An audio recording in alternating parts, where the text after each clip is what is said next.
Welcome to another video. I am the Starman and welcome to the lockdown garden again. I think I'm going to be doing quite a few videos from here for the rest of the winter and probably until spring as well. But hopefully I will get a chance to get out and maybe do some videos from the promenade.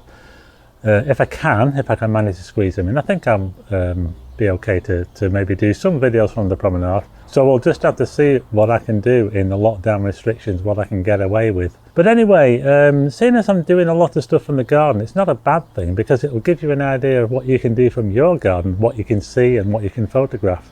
And what I want to talk about in this video is something really, really amazing that I have touched on a few times before, but I've never really cracked it with a video.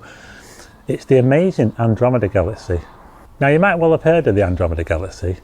It was one of the first things that I heard about when I got into astronomy early on. It's the most distant object that we can see in our northern night skies with our naked eye that is not a part of the Milky Way at 2.5 million light years away.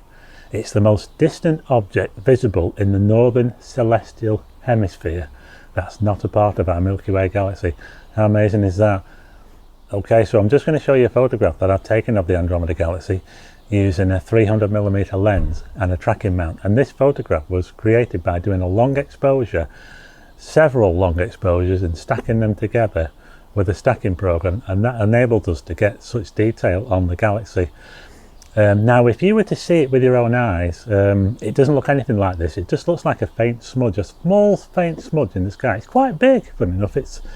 It's about as big as 6 full moons together, the whole thing, but we only see the central part of it, the brighter part, the core region, which is probably about 2 full moons. Now you might also want to use some binoculars to help you find it as well. I'm going to help you find it in this video. It can be difficult to see, especially from town. If you're in a light polluted area, it might not be possible to see because it is very, very faint. You might need to be somewhere really, really dark. If you're lucky enough to live in the Lake District or Yorkshire or wherever you live, if you have somewhere well away from streetlights, you should be able to see it with your naked eye.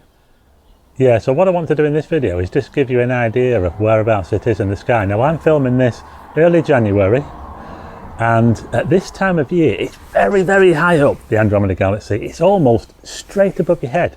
And what you want to do is you want to look for the constellation of Cassiopeia, which is pretty bright. It's fairly obvious. It's like a W, and you can use that to find the Andromeda Galaxy.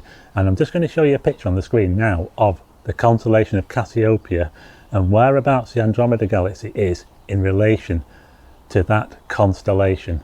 And as you can see, if you were to draw a V on the right hand side of the W, if you were to take that V there, and then that points down to a very bright star called Merak, which you cannot miss. It's like an orangey kind of star, a little bit like Betelgeuse, not quite as bright.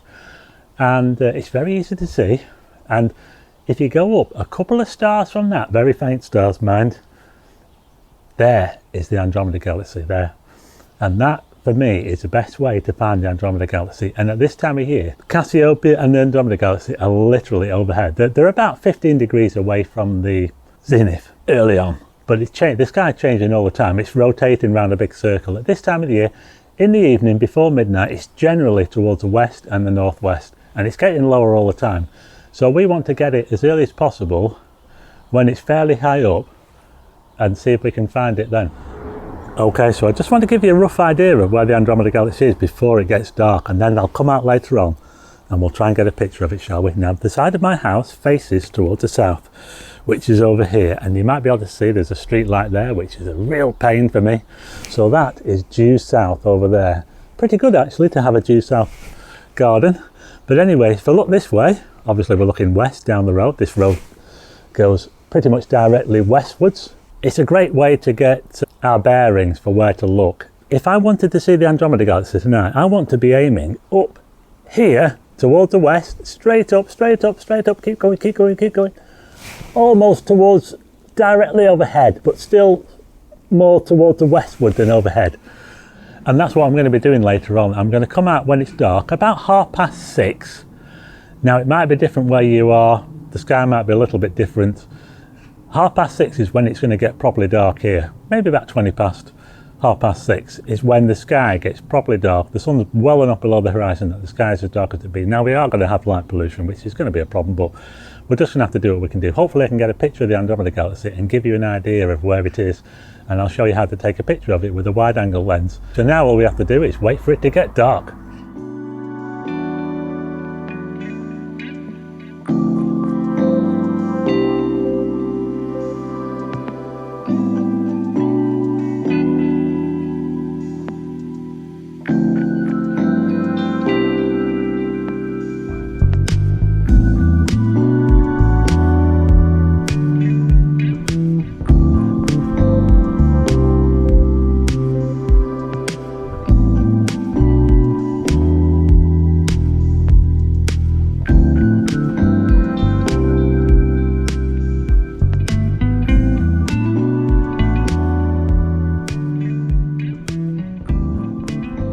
Okay, so as you can probably tell, I've come out a little bit early. There's a really nice twilight in the sky. It's absolutely amazing. But what I want to do is I want to show you before I actually start trying to photograph. It's still too early yet, obviously, because we've got the twilight, but I wanted to show you how I'm going to set the camera up to take this picture. Now there happens to be a very bright star in the sky at the moment, just towards the west, slightly northwest, and that star is called Vega. I'll just show you whereabouts it is now in relation to the house next door.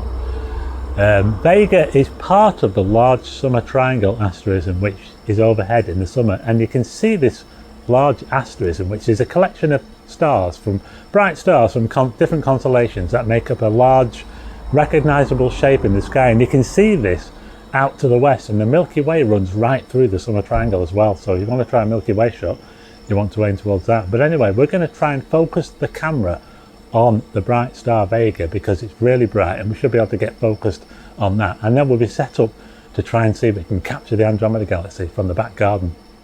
You'll have to excuse that hissing sound, it's my central heating. Anyway, this is my camera, and I've got it set up in a way that kind of shows you how high up we're aiming. We're almost aiming straight up, but slightly more towards the west. And we'll definitely get the Andromeda Galaxy, there's no doubt about it. What we want to try and do is get it close to the centre of the frame if we can, and then we can see how far away it is in relation to the constellation of Cassiopeia. Okay, now, so here's the back of my camera screen, and as you can see there, we've got that bright star above the house there, centre of the frame. And what I'm going to do is I'm going to zoom in. Oh, wrong one. Always press the wrong button. Zoom into the star. And can you see how it looks a bit bloated? Well, I've deliberately defocused it. So what I'm going to do now is show you how to defocus. Now what I'll do is I'll just grab hold of the, I hope you can see this is the focusing ring on the lens. So what I'll do is I'll just grab hold of that and I'll turn it. Now you can turn your lens towards infinity, but sometimes I think that's not quite so accurate. This is probably the best way. Now you might be able to use a street light as well. If you haven't got a bright star anywhere nearby, you might, like me, be able to use a street light. You see that street light over there?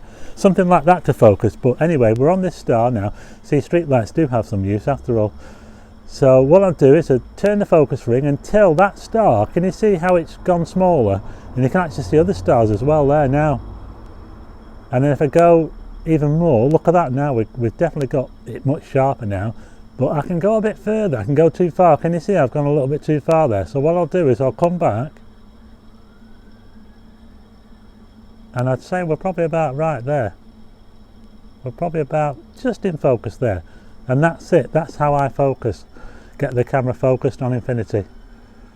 Right, so now that I have the camera set up and focused on the stars at infinity, it's time to wait for it to get properly dark, and then we can try and search for the Andromeda Galaxy and see if we can get a photograph of it above a light polluted garden here in Blackpool. Okay, so here I am now. I've come back out now. It's 7 o'clock in the evening and it's now perfectly dark now, ready to shoot the night sky. Obviously we've got a lot of light pollution, so we're going to have to see what we can do. This video is more about finding the Andromeda Galaxy than getting a really good picture of it. I just want to give you a really good idea of where it is, and then you can have a go at shooting it yourself.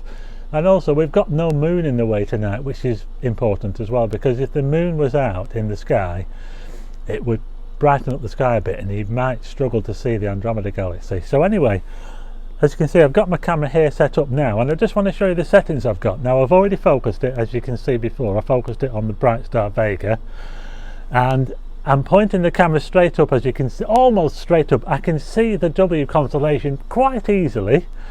It's not hard to find. At the moment it's straight up, but if you're shooting this later on in the night, say after 9 o'clock, maybe getting on towards midnight even, everything's going to move more down, lower, and more towards the north and the west. So just remember that as well. It's important to know where things are at certain times, because the sky is always changing. So anyway, I'm just going to show you the settings now, see what we've got. Okay, so now you can see there I'm using a 24-70 lens f2.8, and I'm shooting at wide open f2.8 24mm. So if you've got something like say 18-55, you want to shoot as wide open as possible, so you might go down to f3.5. Might be a little bit slower than this lens. So what you might need to do is bump up your ISO to 3200.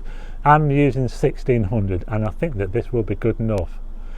15 seconds, f2.8, ISO 1600, and I think that's going to be good enough to capture the Andromeda Galaxy. Now I'm going to put you onto the DSLR screen as it can see the sky, and I'll show you exactly where the Andromeda Galaxy is. So let's do that now then. This is what my camera can see now. I've gone into video mode, so it's zoomed in a little bit than it would be if it was a photograph mode, because it does zoom in on the video. Can you see that there now? Just right at centre there is a shape of stars. On its side, a W on its side there, and that's what we use to find the Andromeda Galaxy. That's what I use anyway. Now if you look at the bottom part of it, that V shape that's on its side there, I'll just centre it up there. So if we move away from there, this way, I'm just panning across now towards a star over here. If I could just move the camera around. Can you see this star that's coming towards the centre now from the left? That star there is called Merak. And you can see how that part of the W there, the V shape, points straight towards it. Now then, if I take a picture now with that star there close to the centre of the frame, we should be able to see the Andromeda Galaxy just up to the right, 2 stars to the right of that star. So let's have a go at that now, shall we? I think we have a result. Now, can you see all the obstacles I've got from my garden? Look at this telegraph pole here with all the wires coming off it, but look at this now. I think we've got something. If I zoom into this picture now, we can see there's something distinctly fuzzy here, just in the right place where I said this is the Andromeda Galaxy. How amazing is that? That we've managed to get it from the garden despite all the light pollution, the street lights, and all these obstacles I have in the way. And there you are. I've managed to photograph something that's 2.5 million light years away, and a separate galaxy altogether to our own. How about that? Amazing. So there you go. That was my video on how to find the Andromeda Galaxy, and I hope I've kept it as simple as possible, how to photograph it from your garden just as I photographed it from here. And I'll also be doing a further video where I'll be putting my 200mm lens on and the tracker, and we'll be getting right in on the galaxy, and we'll be trying to take a proper picture of it, a proper close-up of it. So stay tuned for that. And if you haven't got a camera or anything, just to be able to see it as well, just to be able to look at it is an amazing thing. So I hope I've helped you to find where it is and how you can get a half decent shot of it using a bog standard camera and lens without any kind of special equipment. So anyway, if you like the video, hit the like button, and also hit subscribe and tick the bell for notifications of new videos, and I will see you again on the next one.